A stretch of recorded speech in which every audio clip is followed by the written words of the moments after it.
Comment éliminer la peur? Quand on a peur, qu'est-ce que l'on doit faire? Cela dépend de qui l'on est. Il y a beaucoup de manières de se guérir de la peur. Si l'on a un contact quelconque avec son être psychique, il faut y faire appel tout de suite. Et dans la lumière psychique, remettre les choses en ordre. C'est le moyen le plus puissant.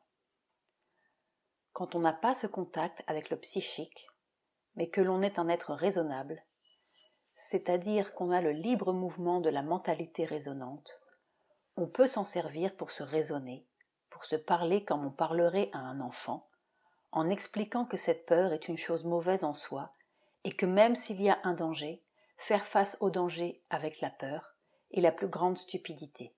S'il y a un vrai danger, ce n'est qu'avec la puissance du courage que vous avez une chance de vous en sortir. Si vous avez la moindre peur, vous êtes fini. Alors, avec ce raisonnement-là, arrivez à convaincre la partie qui a peur qu'elle doit cesser d'avoir peur. Si vous avez la foi et que vous soyez consacré au divin, il y a un moyen très simple, c'est de dire « que ta volonté soit faite. Rien ne peut me faire peur parce que c'est toi qui diriges ma vie. Je t'appartiens et tu diriges ma vie. » Cela agit instantanément. C'est de tous les moyens le plus efficace. Ma foi, voilà. C'est-à-dire qu'il faut vraiment être consacré au divin. Si l'on a ça, cela agit instantanément. Toute peur s'évanouit comme un rêve, immédiatement. Mais l'être à l'influence mauvaise aussi s'évanouit comme un rêve en même temps que la peur. Il faut le voir s'enfuir en vitesse, voilà.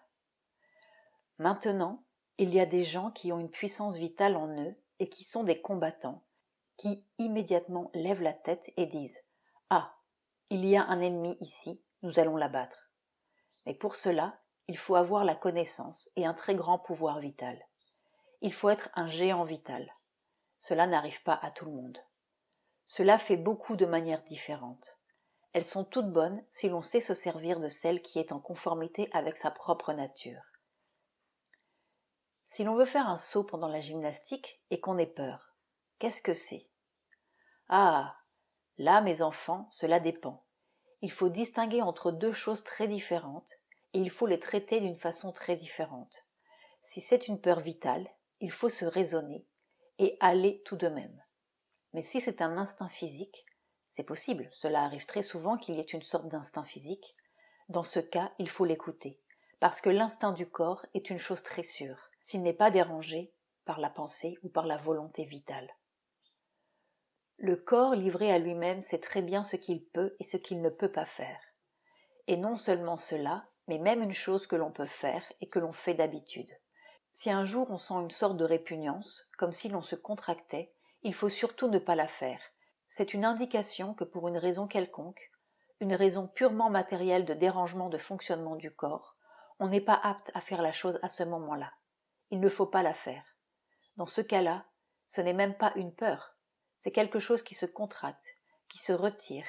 Il n'y a rien dans la tête, cela ne correspond pas à une espèce de pensée comme « qu'est-ce qu'il va arriver ?»